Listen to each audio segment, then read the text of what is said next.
Uh, I gave a talk, and I'm actually from Georgia, Griffin, Georgia, which is a small town, a rural community outside of Atlanta, and family members invited me back to church to give a talk about 3 or 4 months ago, and I have identical twin daughters, and after the introduction, one of my daughters, Anna, said, "Daddy, who they talking about?" Right? You? Right? So to Anna, I'm just Daddy. Thank you, Javon Hunter, for the gracious introduction. I heard of Javon prior to our meeting and communicating, and all I can say is y'all better hold on tight to Javon. Javon is a gem.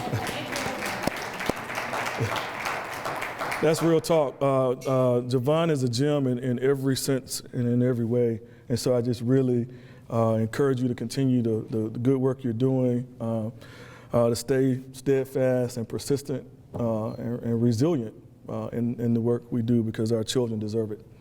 And just to applaud you for your leadership in retaining and ensuring that Javon is here. It says a lot about the nature of your identity, what you care about, your value systems, and who you are becoming.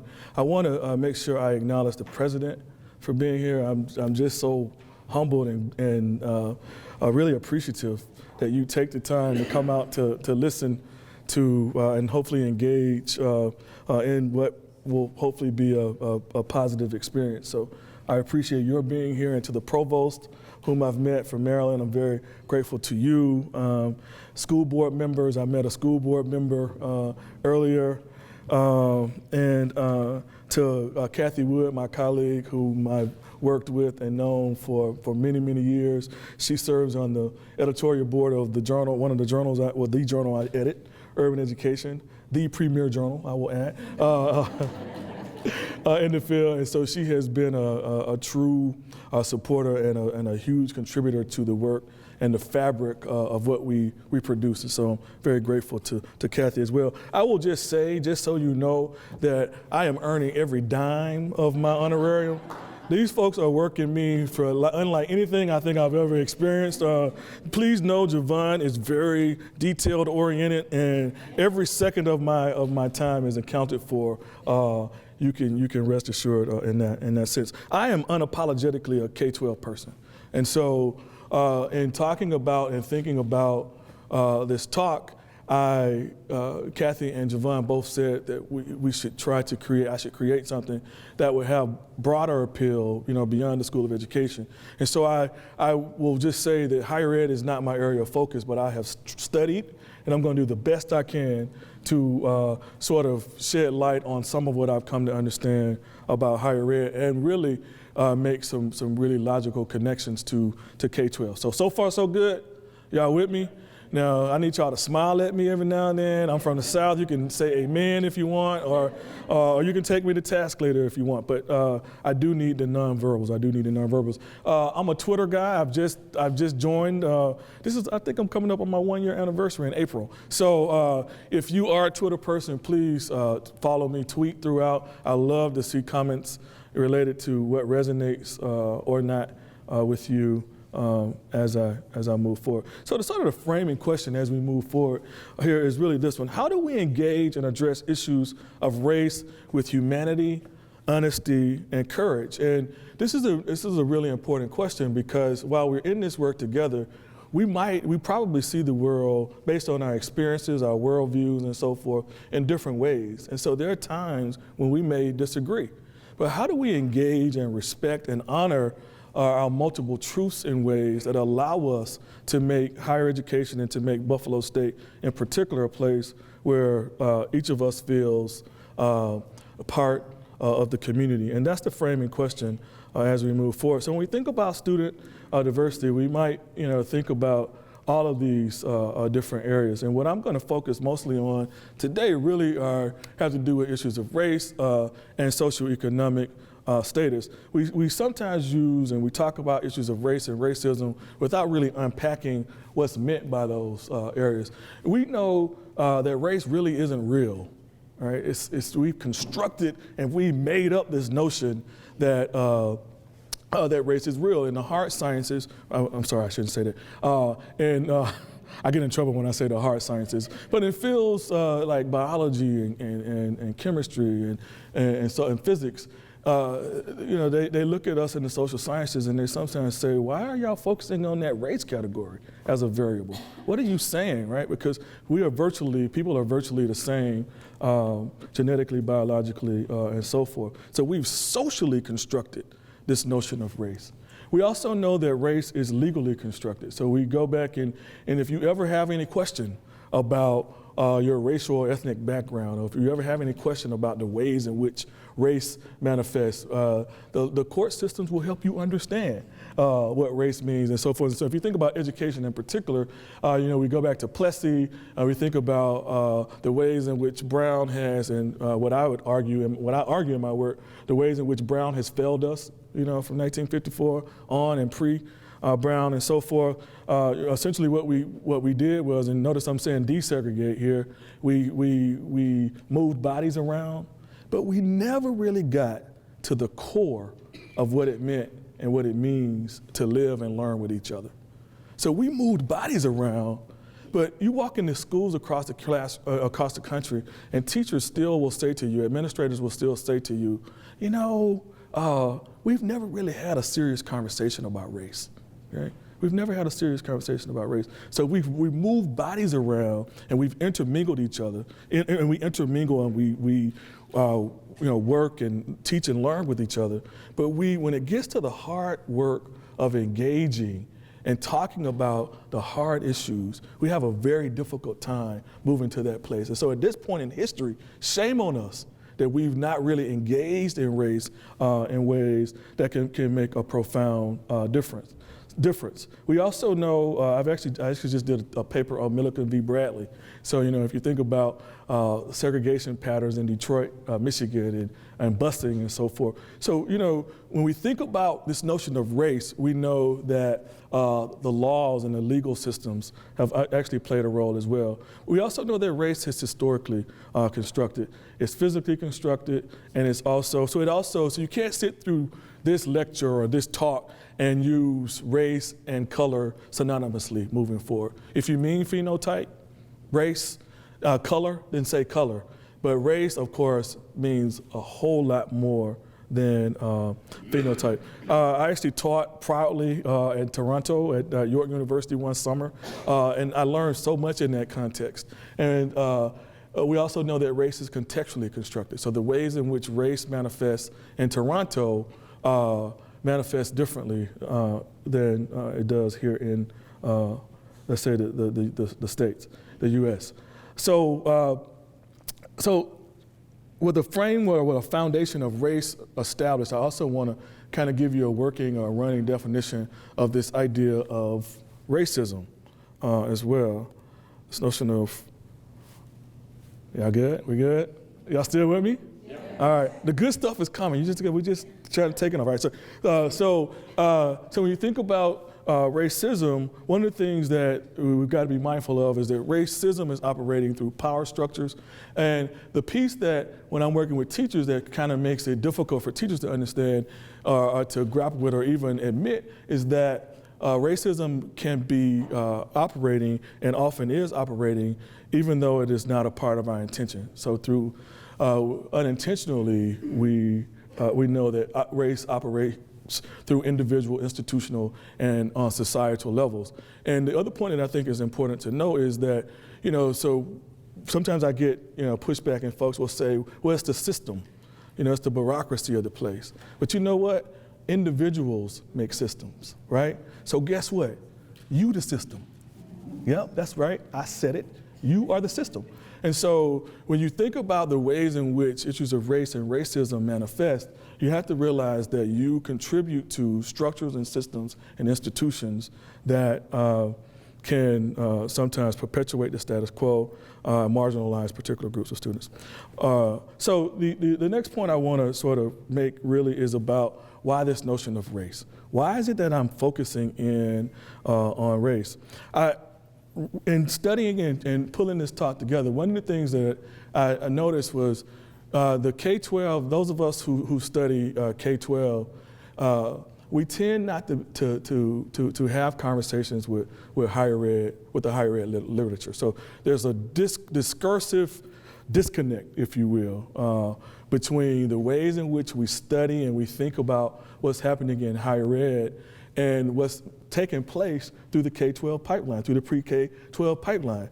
That makes no sense, right? We need to be more deliberate about understanding the realities of what's happening with students in K-12 so that when students arrive on college campuses, we have a better sense of what their life worlds are like, and then programming and support structures can be put in place that propel and really think about a sustained pipeline. So I want to start by focusing in on some national trends related to race. You know, I do this work all over the country. I did a talk with an elementary school teacher. So I was doing a workshop, and the teacher, I'm gonna step back up. So the teacher, I'm gonna have to step out eventually. I'm just gonna tell you. But the teacher she was offended because she said she really wanted me to focus on SES. The principal had invited me to talk about poverty. And she said, and so we moved and we started having conversations about issues of race and how race manifests and should manifest in the curriculum and so forth.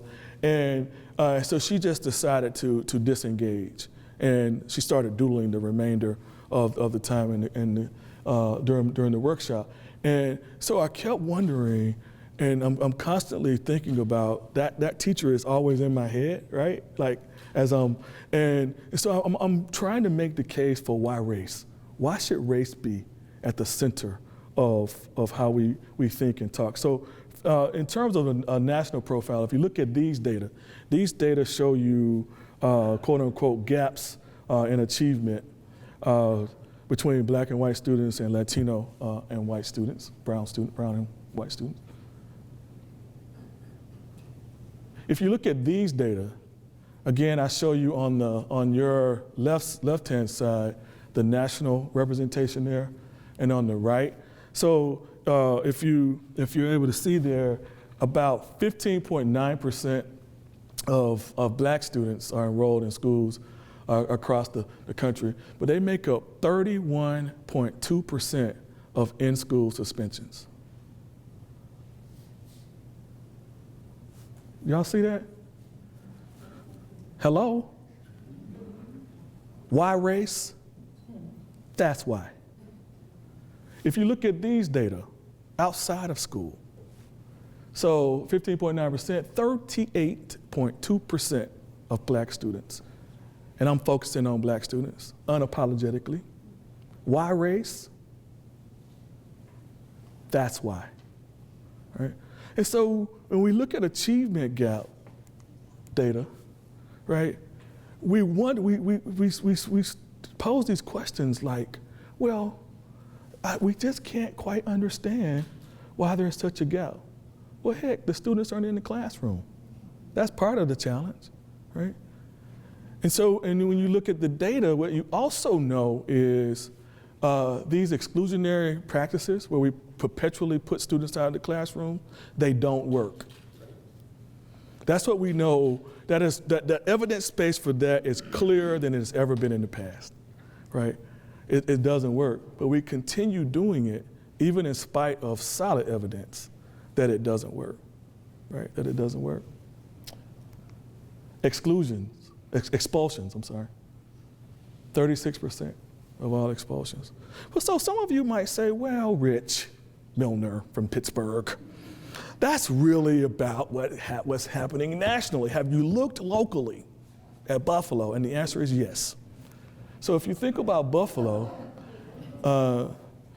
this actually gives you a sense of the representation in the general population here. If you look at suspension rates, if you look here, suspension rate. If you look at expulsion rates, here, 64.9% for Black students, right? And so what we're really experiencing is what we call in the literature this notion of disproportionality. And disproportionality is the notion, it means that there are more or fewer children from a particular group who are experiencing a given situation than we would expect based on the group's representation in the general population, right? So the reason I'm focusing in on race, right, is because of these data, right? Does that make sense to you? Right? Now, some of you are going to say, well, Rich, it's really about, Javon, it is really about poverty. If we can solve the poverty problem, then all the race issues will take care of themselves, perhaps. And folks get, people tend to feel much more comfortable focusing in on socioeconomic status or poverty or the Pell Grant student, right? Than really engaging issues of race. It's a tough conversation. Now, if you look at the poverty rate here, for instance, and this is from 2013, so I always use a family of 4 as my reference group. So if a family earns $23,551, that family is considered above the poverty line, right? And so when you think about it, that's for a family of 4, right? And so that should help, that should contextualize for you the ways in which some students in K-12 and also higher education are, what resources are and are not in their particular situations from a material perspective. But the big question that I want us to think about here for just a couple of minutes is really this question of how do people succeed in school and in society, right? So how do we get to this place, right? How do we have all these PhDs and these gifted college students and so forth? How do folks get where they get to where we are? And I want to talk about this notion of meritocracy. And meritocracy is the idea that people are rewarded based solely or mostly on their ability, their performance, and their hard work. Mindset 1, all groups of people were born with the same opportunities, and if people just follow a formula and work hard and put forth effort and follow the law, then they will be successful. And then we have a nerve to point to folks like Oprah Winfrey, and is she a billionaire now, right? We have a nerve to point to people who have transcended or who have sort of pulled themselves up by their bootstraps as exemplars. Well, didn't that Oprah Winfrey do it? Yeah, she's from down there in Tennessee and she did it, right? So this notion of merit, this mindset that people are not succeeding because they're not smart enough or not putting forth effort. Mindset 2, if people do not succeed, it is because they're not working hard enough, not because of other factors that may be outside of their control. Voices of teachers. One teacher said, I get so sick of people, she was actually talking about me, making something out of nothing. My grandparents immigrated to this country with nothing, and they made something of their lives because they worked hard, right? But if we're honest about it, and I want to draw here from curriculum theorist Beverley Gordon, who's at the Ohio State University. Bell says that it is difficult, don't miss this. Bell says it is difficult to critique the world and work to change it when the world works for you. Y'all should be like this, like hello, it's hard to critique a thing and work to change it when that thing works for you. Right?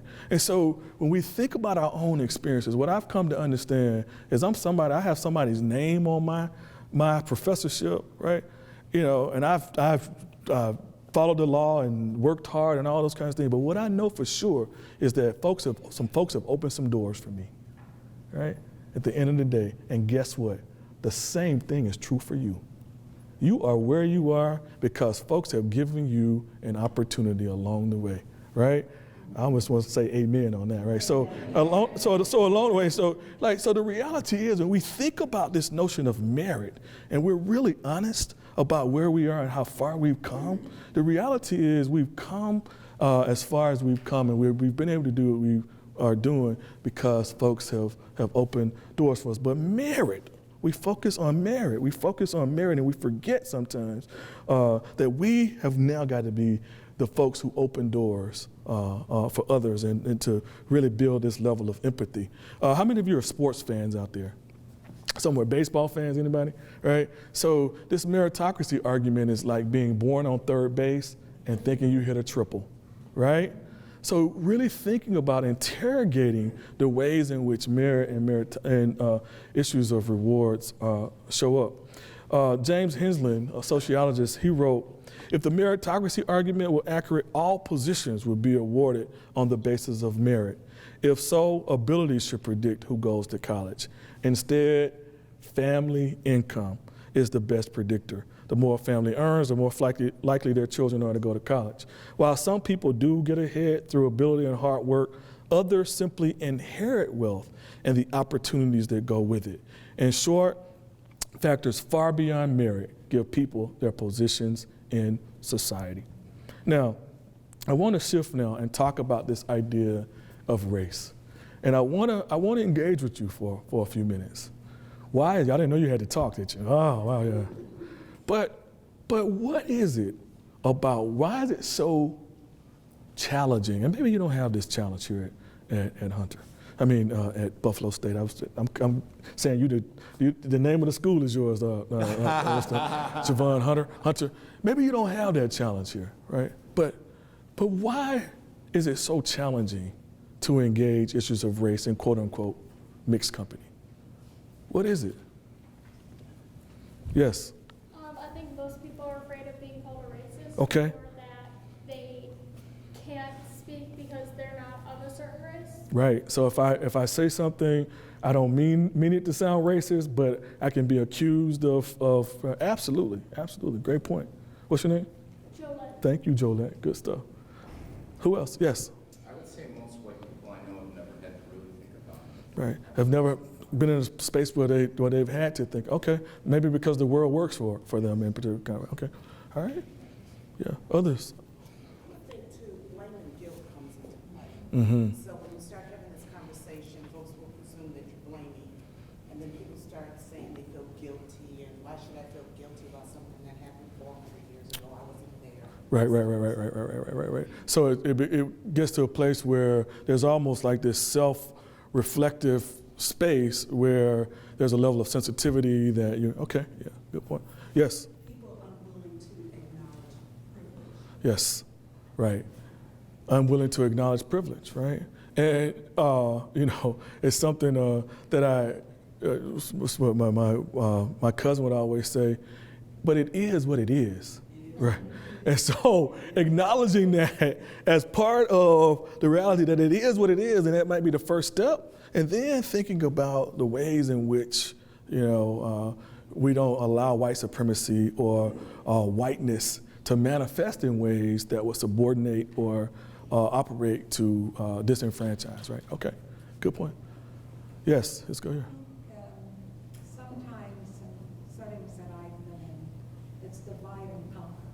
Okay. You make me feel as if I Yes. try, and I've done it on my hard work, and not because people favored me, but others should be able to do that as well. Right, yeah. So I take on that mindset, and it's like a pecking order, and I say, why didn't you're the blame for your own self. Yes. Great point. Insightful. Maybe one or two more here. Yes. I also think people are afraid to be vulnerable, even as a person of color. Yes. In the mix, because we talk a lot about like a white person, but you don't want to. Sometimes you may not feel safe, and you don't want to be labeled as the angry black person or the person that's talking about race, and then people think you're always coming from that lens, and then it's just you already have enough to deal with. Right. Absolutely. Yeah, that's a powerful point.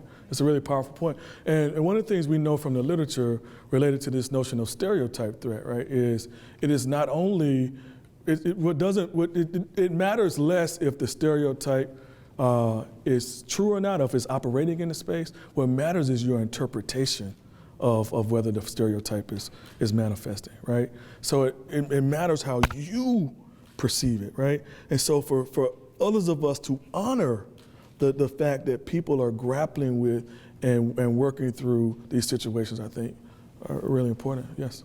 The challenge when individuals are expected or people perceive Yes. So that's a lot of discount. Right. So, when I was at Vanderbilt, I had a colleague come to me and literally was basically like, so tell me about the black people here. So and I'm like, well, you tell me about the black people here. You've been here longer than I have, right? So, no, I get it. Yeah. Is there maybe one more comment before we move on? Okay. Practicing wait time. Okay. All right. Yeah. So engaging race, I know, is difficult and it's challenging work. But what I've come to understand is until we get the race thing right, until we get this race piece right, we're going to find ourselves in a holding pattern in K-12 and in higher education, right? We're going to make, and I don't speak in definitive language often, right? I like to qualify and substantiate. But what I've come to understand is until we get race right, we're going to find ourselves in a holding pattern. We're going to find ourselves, and because we, as adults, don't feel comfortable with it, our students are going to reap the consequences of that, right? So many adopt and they operate from this colorblind notion. I was just raised, I lived in Tennessee for many years, and the teachers would just say, I just love them all. They're just my babies. I don't know why you're making a big deal out of this, Rich, right? And this carries over into their work as professionals. So mindset one, if I acknowledge the racial ethnic background of my students or myself, then I may be considered racist. Mindset two, if I admit that people experience and see the world differently, I may be seen as politically incorrect. I may offend others, students, colleagues, if I express my reservations and beliefs about race. Mindset three, I should treat all my students the same, regardless of whom they or who they are, what their experiences are, or what their experiences related to race happen to be. From a race perspective, if you look at these data give you a picture of the percentage of high school graduates across the country. And this chart here actually shows you the percentage of 18 to 24-year-olds enrolled in colleges across the country. If you look at these data, these show you the percentage of high school completers immediately enrolled in 2 to 4 year institutions. Okay, you see that? And then these data show you the percentage of 25 to 29-year-olds with bachelor's degrees or higher. Okay. Now, when you think about race in higher education, what we've come to understand is studies suggest that perceived or actual, I actually had that italicized, I don't know what, is it still italicized? Yeah, I can see it. So that perceived or actual issues of discrimination and racism can make it difficult for students of color to engage with their campus in the way that their white peers do. Now, why is the perceived and actual italicized here? Why is that important? And that's not a rhetorical question there. I really want to engage you. Yeah, jump. One way this happens at Buff State is the sorority and fraternity grade system. Okay. It could be just white sororities, just black sororities. Okay. So putting yourself or trying to put yourself into a different one would have a perceived discrimination. But Okay. there could be actual issues along with it. Okay, all right, that's smart. That's a good point. Jolette, right? All right, Jolette, go ahead. All right. Anybody else want to jump in there? I often see the idea of perceived and actual as being part of the social realities that we make up. Okay. So what I mean by that is we operate in these spaces based on what's actually happening in some cases, but also in terms of what's perceived. Absolutely. As well. Right. So to me, the emphasis is it reflects the way in which how we operate within our social realities. Absolutely. How our social realities interact with each other. Right, and so when you think about these social realities, we've got to be mindful that even if in your worldview, there's not an issue. You've got to be mindful and you've got to respect the fact that my social reality might be different than yours, or the ways in which you might see that situation. Students of color may feel unwelcome and isolated at predominantly white institutions. And we also find in the literature that more than 2/3 of all black men who start college do not graduate within 6 years, right? Another important piece here is that surviving and thriving academically, and this is from the work of Ebony McGee and Dave Stovall, academically, despite multiple encounters with racism and stereotyping, may require a different type of resolve than do typical college students struggle, like balancing work and class or overcoming difficult situations. And uncomfortable, unwelcoming, and hostile campus climates can take a toll on students of color and result in health challenges. Now, I want to be clear that the literature does not categorize these and talk about these students in a monolithic way. All right, so there are students who survive, who thrive, who are very successful in navigating the higher education system.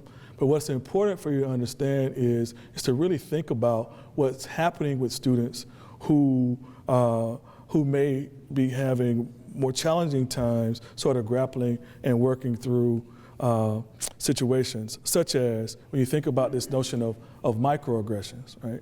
And so racial microaggressions are brief and commonplace daily verbal, behavioral, environmental indignities, whether intentional or unintentional, that communicate hostile, derogatory, or negative racial slights and insults towards people of color. And so sociologists say they're like paper cuts.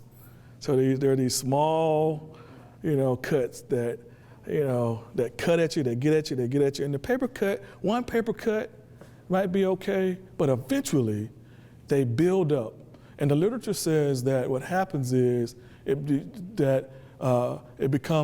these occurrences become taxing. They beat you down, right? And we start to experience what Fannie Lou Hamer says, I'm sick and tired of being sick and tired, And folks of color start to experience racial battle fatigue, right? Racial battle fatigue. And so I want to share a few examples here with you. So one student, and I'm going to go back here to, this is a student who's a high school student. I'm going to contextualize this for you. This is a high school student whose mother is a physician, and he goes to a predominantly white school, right? So he's in an affluent community, and he's talking about an experience he had. He's talking about experiences he has when he goes into the local mall, the shopping mall. So he says, can I say shit? So, sorry. He says, the shit gets on my nerves. These damn white people follow me around the store like I'm gonna steal the clothes off their backs. The white boys are in the store and nobody's checking them. It's the brothers they're following around, The shit gets old. I'm sick of it. I've been working since I was 12 and saving. I can buy whatever I want in those damn stores. But it's because I'm a brother that they're checking every move I make, right? So again, he perceives this experience of being followed around. He's observing his friends not being followed around. And it's getting to him, right? It's starting to take a toll. Another student says, and this is a female student, she says, it's like whenever I say something in class, the teacher is like, well, that's interesting. But when a white student says the same thing or makes the same point, she's like, well, that's a great point. I'm thinking, that's exactly what I just said, right? She always does that, so I stopped participating in class because I'm tired of it. Here's an example here. This is again a high school student who is so frustrated.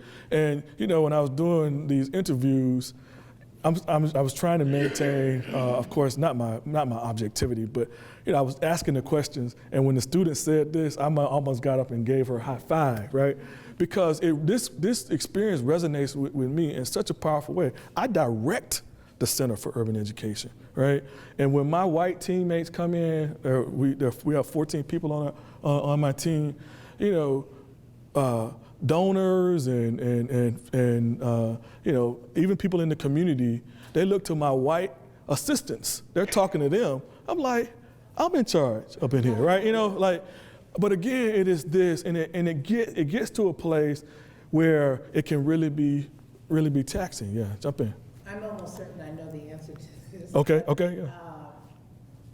I think it's important that we talk about the distinction between predominantly white institutions versus historically black colleges and universities.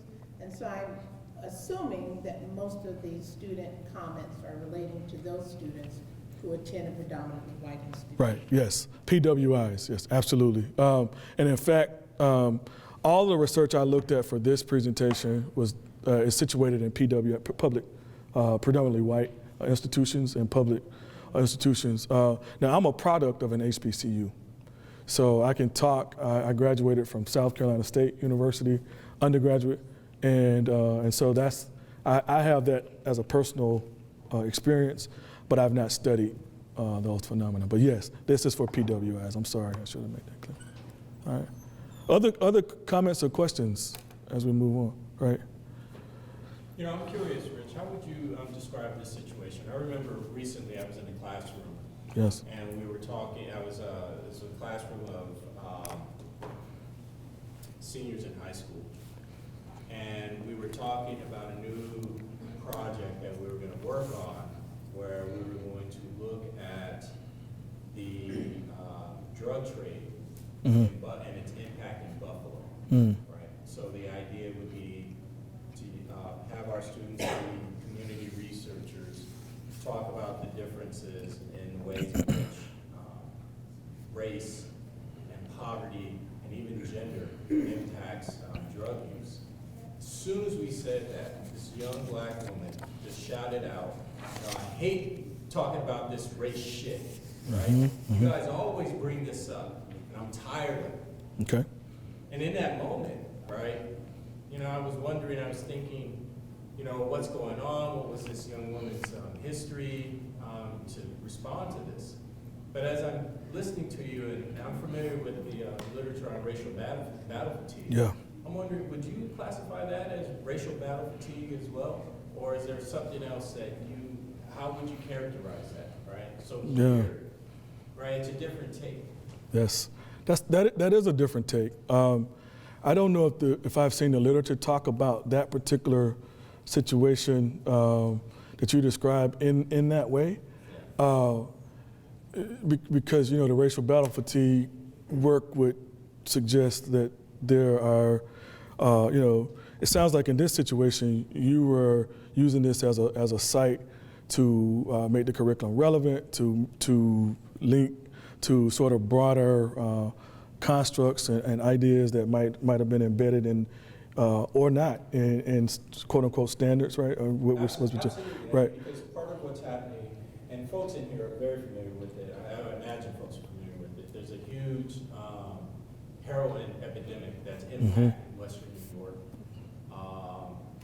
and we wanted to take a look at the ways in which it's impacting communities based on race, based on class, based on gender. So you're right. So to make it relevant, and to also talk about the ways in which how these conversations, these incidences have always been happening. Right. But why is it that when people are dying in the suburbs, Yes. now all of a sudden It's something that we can be right. Absolutely. So that's where our discussion of race comes in, our discussion of class and gender. Yeah, and I wonder as well is what I've seen more times than not is I've actually experienced students, or I've had conversations with students who are resistant to quote unquote race talk and among black students in particular in quote unquote mixed company. So I'm wondering if part of it was the burden of having to negotiate space with peers outside of their own racial and ethnic background as well. But there are burdens that I think students are grappling with, and it's almost, and I think it's linked and tied to effort that might be linked and tied to outcomes. So in other words, if you bring this race piece up in the center and there are folks outside of my community here, it's an added burden or an added tax for me to try to then either disrupt or to overcompensate to solidify my own identity space in the ways that I'm trying to represent it. But I think that's powerful, and increasingly so. What I find when we do work in the center with youth, so in the inductive process, right, of conducting research, so we pose all these great questions, right, and we think we're building these strong relationships, and I often wonder when the race piece is going to emerge, right. And what I'm finding is, which is interesting, which I didn't find necessarily 10 years ago, but what I'm seeing now is, if I don't ask the race question specifically, directly, the students, even among the students whom I believe we've developed, high school students, strong relationships with, they will skirt the issue. They will not talk about race unless we say, okay, if you look at these data, you know that 70% of all the boys in 8th grade were sent to the office, right? What does it mean? Then they're like, well, yeah, we know that's so, but in terms of bringing it up, and I don't know if that's a function of my role as the researcher or if there's something else going on in terms of the shifts in how our young people are thinking about why things are as they are, right? And there's no value judgment there in terms of, but I do think that we are seeing shifts in this whole sort of post-racial way in which even our young, black and brown students are talking about what matters. Yeah, so I just have a great question. I just have a few more slides and then I want to talk, right? Y'all good though, so far, everybody good? Okay, all right. So Sean Harper just wrote a really, really powerful piece in the Harvard Ed Review. And so I've been reading it and rereading it and so forth as thank you all for pushing me. And he's talking about here some examples of some racial microaggressions that he emerged, and he focused in on, just to be clear here, so Sean focused in on, these are samples from across the country, and public research-run universities, highly selected private institutions, private liberal arts colleges, and comprehensive state universities. So these are samples, these are examples from all of those different university types. And so if you see here on the left, this is what emerged. This is what black males say. So what sport do you play? Making the assumption that if you're on this campus, then, and again, for the person saying it, it might seem inconsequential, right? But hearing that constantly, it starts to beat you down. It starts to beat you. Or walking into a classroom and students asking you your credentials. How many years did you teach? Where did you go to school, right? And I know it's not the case for my colleagues. You know how I know? It's because I ask, right? So those things start to get. You got weed, right? Black men are drug dealers and are users. Black men know how and where to find drugs. You got the new Wheezy. Black men are knowledgeable about hip hop, music, trends, jargon. Teach me how to Dougie. I was about to say doggy. Teach me how to Dougie. And that's that thing, because watch me. My kids my girls can do it. You don't want to see me Dougie. All right. Blacks are wonderful entertainers. Black men are gifted dancers and dance instructors, right? Okay. And that's jumbled a bit. Sorry, but that top one says, how did you get here? And this one resonates with me in really powerful ways. Folks are like, well, how did you, meteoric rise, right? Well, how did you get here, right? You wrote this. Black men who write well must have cheated or plagiarized. Right? hello, other guy in the class, you know, the other black person, calling you the wrong name, right? Again, we laugh, but for these students, as they describe their lived experiences on the campus, it's not trivial. These are things that really resonate in really, really powerful ways. You from the hood? All blacks are from low income, high crime neighborhoods. And then I want to share a quote from a student right on my campus. The student said, and this was not in a formal interview, so this was just a kind of recreating what he shared. He says, it's I was talking about his experiences on the campus. He said, but I have been stopped right here and in Pittsburgh, every community has a name. So in Oakland is what he's basically saying, by the campus police asking me, you know, for my college ID. I go to school, this is how he's saying, he was like, I go to school here, man, you know, what do you mean? I just saw 5 groups of white people walk by you and they were not stopped. Why are you stopping me? You know, I go to school here, is what he said. This is supposed to be my campus, you know, right? So again, in thinking about what that means and how that resonates with the student, and the police rationalizing that they're doing it for quote unquote safety reasons, right? A student from Princeton, I found this in the Atlantic. I don't think racism is just one or two evils. I don't think it's just a flaw. I don't think that you as a white person understand what it's like to walk past a building or to be studying in a school or to have it on your diploma from a school that was built on the backs of and by your people. I don't want to see that. I don't want to sit in Wilcox Hall and enjoy my meal and look at Woodrow Wilson, who would not have wanted me here, right? And so when I was at Vanderbilt, there was a building that was named, a big donor made a huge contribution to the university, and with racist history and so forth. And they eventually renamed the dorm Confederate Hall. Even today, that was their way of, but you know, imagine what those students who were assigned to that dormitory, what that means to you when you tell your homeboy to meet you at Confederate Hall, right? But these are things we do, and we just assume that they don't become a part of our psyche, our social, our emotional ways of being, reactions.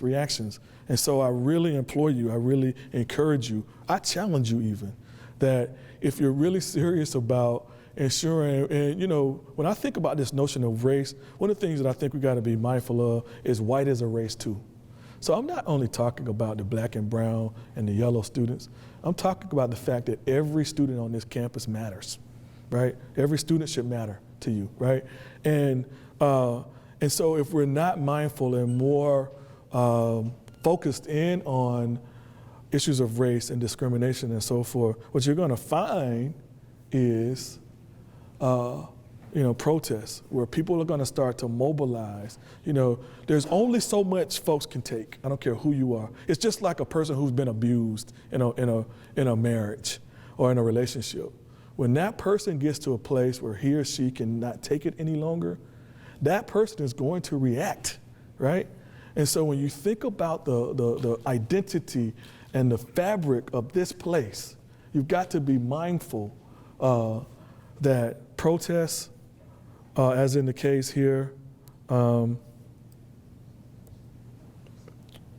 Smith College here, it's just examples.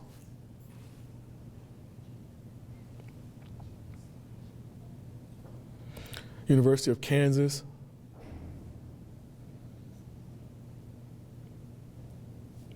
What's interesting here is all of this is reactionary, right? Rather than being proactive, again, going back to Brown v. Board, right?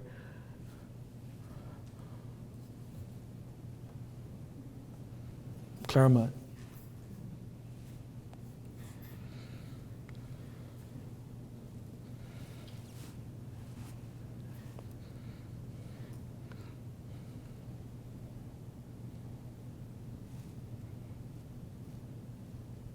There was a lot more discussion. I'm really behind. There's a lot more discussion than I thought we had, so I'm going to rush through this a little bit. But so researchers say that discrimination at colleges and universities may have negative impacts on students' mental health. If you look at, this is an outstanding piece. If you email me, I'm happy to share it with you. Ebony McGee and Dave Stovall, they said, we have documented alarming occurrences of anxiety, stress, depression, and thoughts of suicide, as well as a host of physical ailments like hair loss, diabetes, and heart disease. So in other words, these researchers are now making connections and linkages between these discriminatory practices and the health of folks who are experiencing these situations. So I don't want to leave you in a grim space. Like it's too late, Rich, we're already there. But so I want to talk just for 2 or 3 minutes about some things that we might think about as we move forward. The first thing I want to talk about is really about how we do the curriculum. And the curriculum is not this thing that just happens in the classroom. Like the folks in higher ed got it right.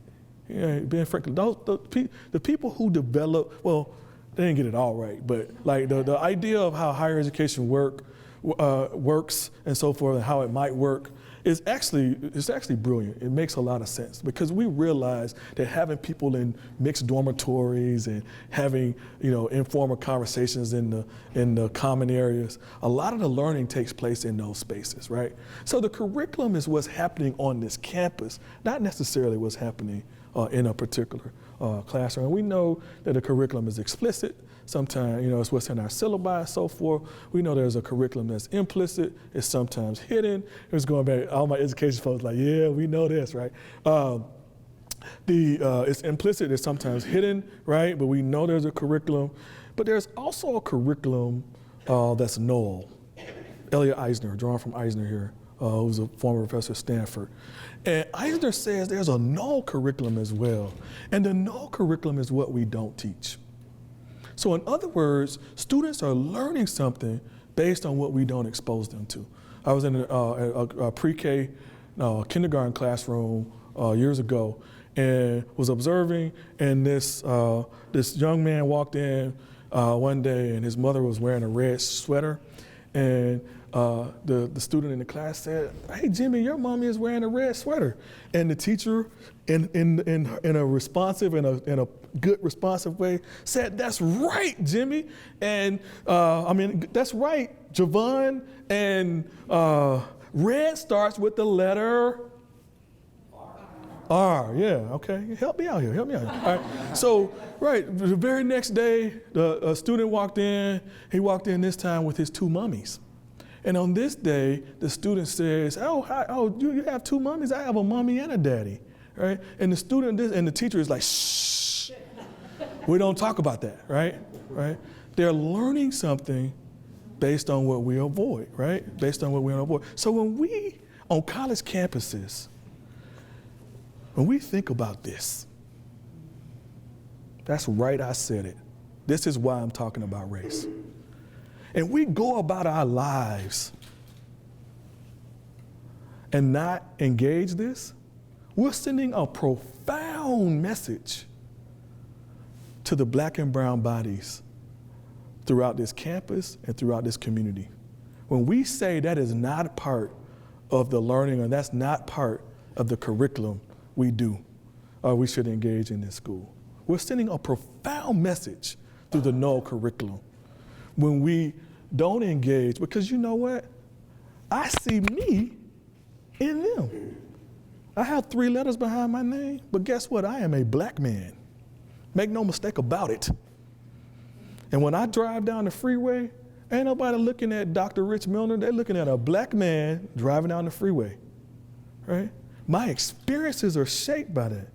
And so when I walk into my university, when I walk onto my campus, and these things have happened, unarmed black bodies being gunned down, it affects me in profound ways when nobody has a round table on a college campus to say, I hear you and I understand that this might affect you in really profound ways, right?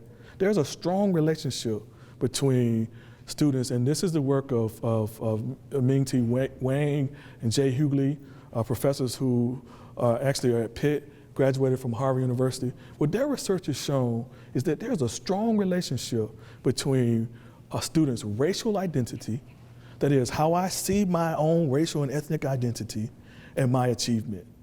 The research doesn't show that when students hate folks outside of their racial and ethnic background, right? That's not what it shows. But it shows that when I feel efficacious, when I feel strongly about my own identity, my outcomes are stronger. We spend virtually no time on racial identity development. We say that's something that you'll just get along the way. My conjecture is the reason white students are performing so well is because we tell them in every possible way how wonderful they are, right? How normal, they're the norm. Even when Asian students outperform white students, guess who they're compared to? They're compared to the white remains the norm, right? If Asian students are performing the strongest on these indicators, shouldn't that comparison group be Asian? But white remains constant. Whiteness remains constant, right? Mandatory racial sensitivity trainings, development of spaces on campus for people of color. One of the things I'm very proud of at the University of Pittsburgh is we have rooms dedicated to, and I'm not saying it's flawless, but there are rooms dedicated to different racial and ethnic groups on campus in the Cathedral of Learning. And there are spaces for people in the community to be able to come, learn a bit about the history of the place, but it's also a place for people to gather in a safe, place. Interestingly, people wonder why I'm talking, okay, all right, can you give me 2 minutes? Oh, we're done. Yeah, 2 minutes? 2 minutes, okay. Joanna's like 2 minutes and you're done. All right. I'm sure there's a class coming. Oh, there's a class coming. All right, so I'm gonna stop there, but I want to put these up here really fast. Got those. Real dialogue.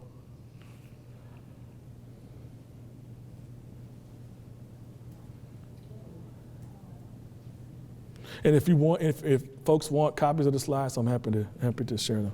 So I appreciate the opportunity to be here. Had we more time, we would engage in more Q&A, but thank you all for being here. Thank you so much. Appreciate it.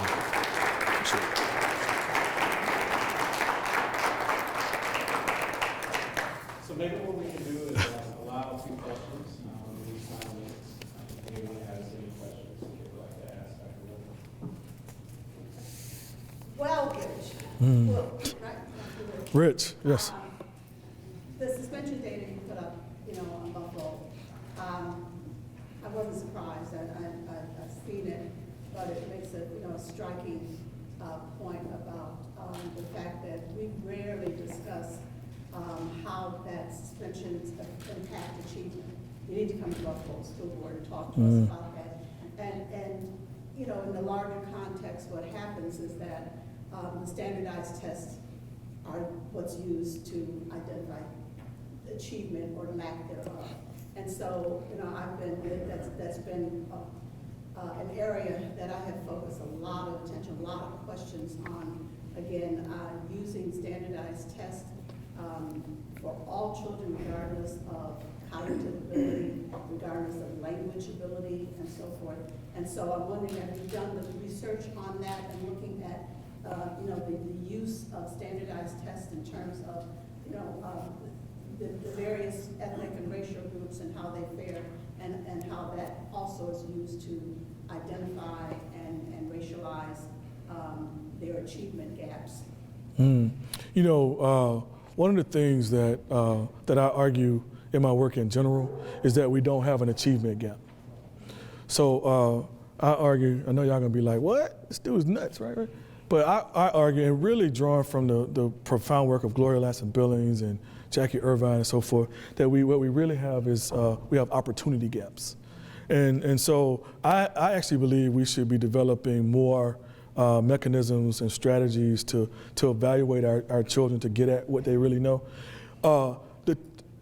My best bet is on teachers, right? I believe that with the proper support teachers can be the difference maker, right, for our children.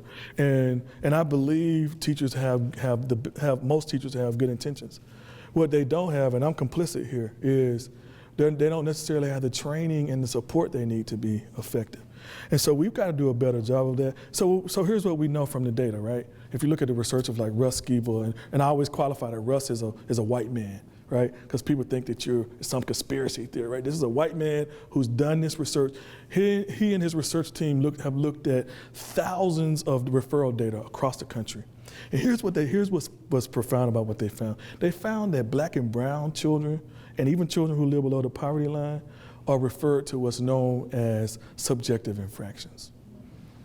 Little white children are referred to the office for objective infractions, right? So in other words, you are rude, you're too loud, you're non-compliant, right?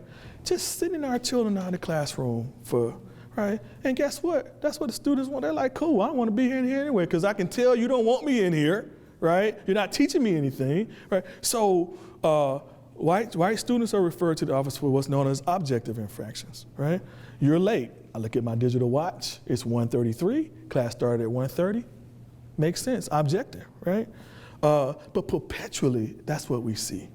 And nobody ever calls it. And there's this notion of implicit bias. So again, teachers are not making these moves, and administrators aren't making these moves because they're bad people, but they don't really. It's a part of their. It's such a. So if you are a fly on the wall, in my house for Thanksgiving, you probably think we were nuts. People interrupt each other. We do Thanksgiving in a different way, right? But it doesn't mean we don't care for each other and so forth. And so this notion that when students come into the classroom, they are somehow vilified as being unteachable, or I think it's something that we've got to be mindful. And a lot of times, one of the big comments or the questions or the recommendations I would make is have your district look at the nature of disciplinary infractions. Just look at the data.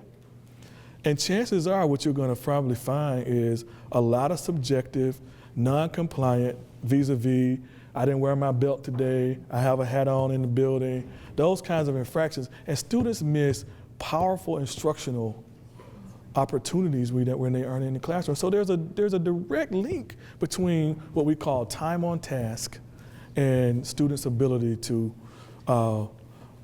get what they need to be successful from a teaching and learning perspective.